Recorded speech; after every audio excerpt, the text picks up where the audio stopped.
South east जिले की police ने एक ब्लाइंड मर्डर को सॉल्व किया है। हमारे साथ बातचीत करने के लिए मौजूद हैं DCP south east Hemant Tiwari ji. Hemant ji, ये बताइए, जिस तरह से ब्लाइंड मर्डर जो है ये आपने सॉल्व किया है, ये कब हुआ था, किस तरीके से वारदात हुई थी? 25 और 26 जुलाई की दरमियानी रात हमारे अल्फ़ा पेट्रोलिंग व्हीकल ने लगभग 4:35 पे एक व्यक्ति को बेहोशी की हालत में बदरपुर बस स्टैंड के पास देखा।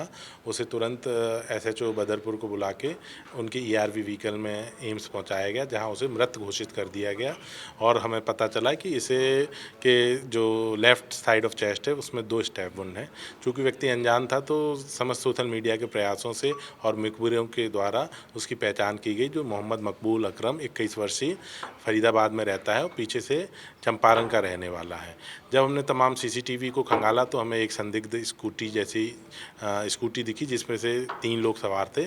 उनमें से 2 लोग उतर के इसके साथ कुछ इंटरेक्शन करके जाते हुए दिखाई दे रहे थे।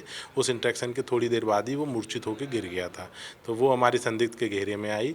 हमारे जो टीम है, जिसमें से 30 से ज़्यादा लोगों ने सिर्फ सीसीटीवी कैमरे पे काम किया, 1000 से ज़्यादा सीसीटीवी कैमरेज का निरीक्षण करते हुए फाइनली उसमें से जो एक व्यक्ति था जो स्कूटी चला रहा था उसे आइडेंटिफाई किया गया। उसका नाम मोहसिन अलियास नूर निकला।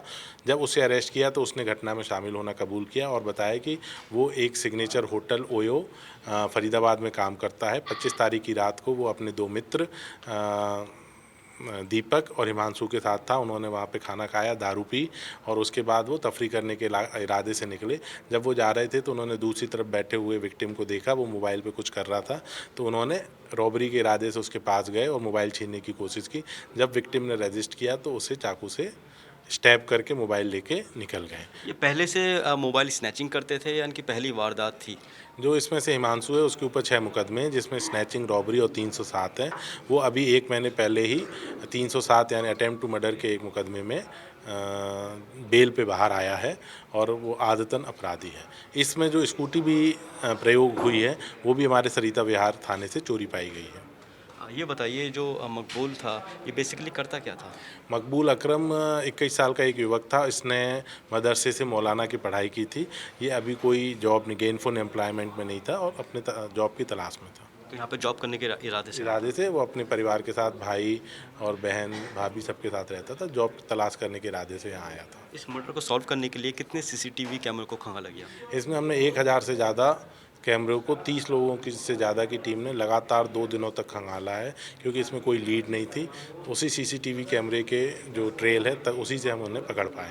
कई जगह ऐसी हैं जहाँ पे सीसीटीवी कैमरे लगे हुए तो लेकिन ख़राब है, काम नहीं करते, तो उनके लिए दिल्ली पुलिस जो है किस तरीके से प्रयास कर दी है कि चालू हो? ये हम लोग अलग से, मतलब इस घटना के अलावा भी इनकी पहचान की जा रही है। जो सिविक एजेंसीज़ के कैमरे हैं उनको लिखा गया है और जो जहाँ बिल्कुल कैमरे नहीं हैं वहाँ पे हम अपने कैमरे भी लगाने का प्रयास। सवाल ये है कि उनकी प्रोफाइल क्या है जिन्होंने हत्या की है?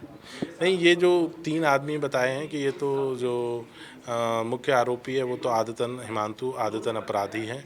जो नूर है वो इसमें कार्य करता है, क्या बोलते हैं, ओयो में, और दीपक है वो भी कुछ काम नहीं करता है। तो खाली इनका काम यही था, स्नैचिंग, चोरी करना, नशा करना? जी, आदतन अपराधी। तो बिल्कुल ये हमारे साथ बातचीत करने के लिए हेमंत तिवारी जी, इनका साफ तौर पे यही कहना है ब्रांड मर्डर तो सॉल्व हो गया है और पूरी जो जांच है वो चल रही है। दिल्ली से कैमरामैन विनोद चौधरी के साथ वाजिद अली, नवोदय टाइम्स।